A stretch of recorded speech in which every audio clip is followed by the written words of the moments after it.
Right. So Naveen, BRS ప్రభుత్వం assembly ఎన్నికలకు ముందు ప్రభుత్వం సాగునీటి ప్రాజెక్టులు దానికి సంబంధించి కొన్ని టెండర్లను పిలిచింది.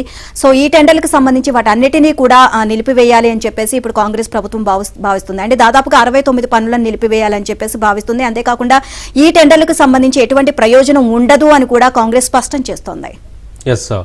అంటే అసెంబ్లీ ఎన్నికలకు ముందు గత ప్రభుత్వం సాగునీటి శాఖలో పిలిచిన టెండర్లను రద్దు చేయాలని కాంగ్రెస్ సర్కారు సూత్రప్రాయంగా నిర్ణయించింది. రాష్ట్ర వ్యాప్తంగా 8,877 కోట్ల విలువ చేసే 69 టెండర్లను రద్దు చేయాలని నిర్ణయం తీసుకున్నట్లు సమాచారం.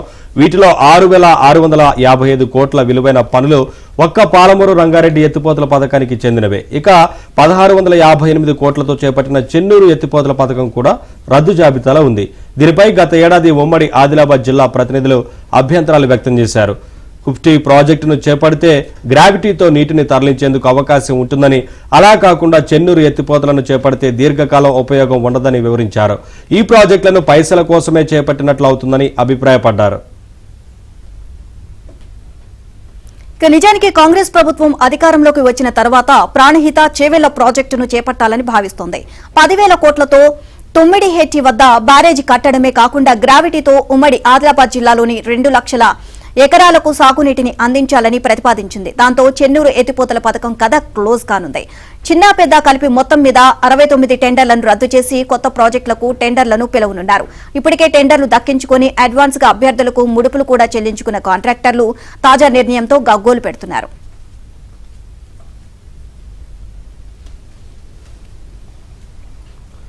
వాస్తవానికి ఈ టెండర్లన్నింటినీ ఎక్సెస్ ధరతో సదరు కాంట్రాక్టర్లకు కట్టబెట్టారు. ఒక్కో టెండర్ను 4.5% నుంచి 4.6% రేట్లు పెంచి మరీ కట్టబెట్టారు. తద్వారా 10% మేర అభ్యర్థులకు ఖర్చు పెట్టాలని కాంట్రాక్టర్లకు నిర్దేశించారని, దానిని కూడా 2 వాయిదాల్లో చెల్లింపులు చేయాలని సూచించారని ప్రచారం జరిగింది.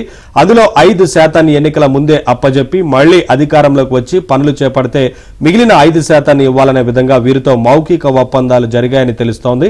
అయితే ముడుపులు తీసుకున్న వారంతా ఓడిపోవడం, ప్రభుత్వం కూలిపోవడంతో అడ్వాన్స్ కింద చెల్లించిన మొత్తాలను తిరిగి రాబట్టుకోవడం దైవాధీనంగా మారింది. ఇప్పుడు ఏకంగా టెండర్లను రద్దు చేయడంతో తమ పరిస్థితి అగమ్య గోచరంగా మారిందని కాంట్రాక్టర్లు ఆందోళన వ్యక్తం చేస్తున్నారు.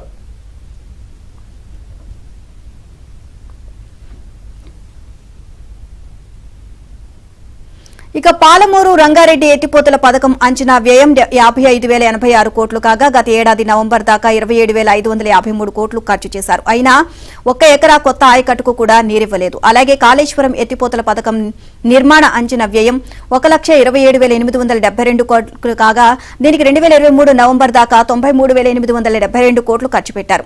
అయితే ఇప్పటిదాకా ఈ ప్రాజెక్టు హెడ్ వర్క్ గా భావించే కన్నేపల్లి పంప్ హౌస్ నుంచి 5 ఏళ్లలో ఎత్తిపోసిన నీళ్లు 160 టీఎంసీలు మాత్రమే. ఇక సాగునీరు అందింది కేవలం 1.62 లక్షల ఎకరాలకేనని తాజా లెక్కలతో తేల్చారు.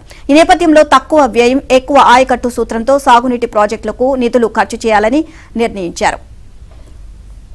ఇదే అంశానికి సంబంధించి మరిన్ని అప్డేట్స్ మా కరెస్పాండెంట్ రాజేష్ అడిగి తెలుసుకుందాం. రాజేష్, ఎక్కడికక్కడ నీటి శాఖలకు సంబంధించి టెండర్లను రద్దు చేయాలని చెప్పేసి కాంగ్రెస్ ప్రభుత్వం భావిస్తుంది. దీనికి సంబంధించి ఓవరాల్ గా అప్డేట్స్ ఏంటి?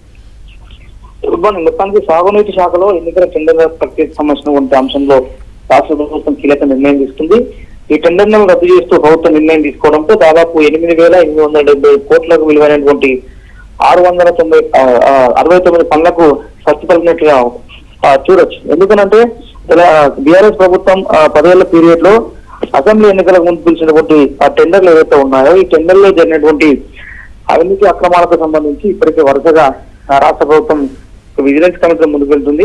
సో ఇటువంటి పరిస్థితుల నేపథ్యంలో ఎలాంటి ఉపయోగం లేనటువంటి ప్రాజెక్టులకు సంబంధించినటువంటి అంశంలో కేవలం కమిషన్ల కోసం మాత్రమే ఆ డిపిఆర్లను తీసుకొని డిపిఆర్ల ద్వారా వచ్చినటువంటి వివరాల ఆధారంగా అప్పట్లో బీఆర్ఎస్ ప్రభుత్వం విరివిగా వాటికి అనుమతులు ఇచ్చినట్లుగా రాష్ట్ర ప్రభుత్వం గుర్తించింది. అందులో ఎక్కువగా అత్యధికంగా సాగునీటి ప్రాజెక్టులో ఈ టెండర్లు ఎక్కువగా ఉన్నట్లు కూడా రాష్ట్ర ప్రభుత్వం భావిస్తున్నటువంటి పరిస్థితి కనిపిస్తుంది. సో దానిలో భాగంగా 6,660 కోట్ల విలువైనటువంటి యొక్క పాలమూరు రంగారెడ్డి ఎత్తిపోతల పథకానికి చెందినటువంటి ఉండడం గమనార్హం. ఇందులో 1,600 కోట్లకు పైగా చేపట్టినటువంటి చెన్నూరు ఎత్తిపోతల పథకానికి సంబంధించినటువంటి అంశం కూడా ఈ జాబితాలో రాష్ట్ర ప్రభుత్వం పొందుపరిచింది. సో ఇట్లా ఓవరాల్ గా గత ఏడాది ఉమ్మడి ఆదిలాబాద్ జిల్లాలో ఉన్నటువంటి ప్రజాప్రతినిధులు వాళ్ళ చాలా మంది అభ్యంతరాలు వ్యక్తం చేసినటువంటి పరిస్థితి కనిపిస్తున్నా ప్రాజెక్టులకు ఇబ్బడిగా అనుమతులు ఇవ్వడం, దాదాపు 1000 కోట్ల రూపాయలు నిధులన్నింటినీ కూడా దారి మళ్లించేందుకు ప్రయత్నం చేయడం, తదితర ఇష్యూస్ అన్నిటిపైన కూడా కాంగ్రెస్ ప్రభుత్వం చాలా సీరియస్ ఫోకస్ చేసింది. ఇప్పటికే ఇటు మేడిగడ్డ అంశంలో విజిలెన్స్ ఇచ్చిన కూడా నివేదిక ముందుకెళ్తున్నటువంటి రాష్ట్ర ప్రభుత్వం మరోసారి ఈ సాగునీటి ప్రాజెక్టులో ఉన్నటువంటి అవినీతి అక్రమాల సమస్యల విషయంలో పూర్తి స్థాయి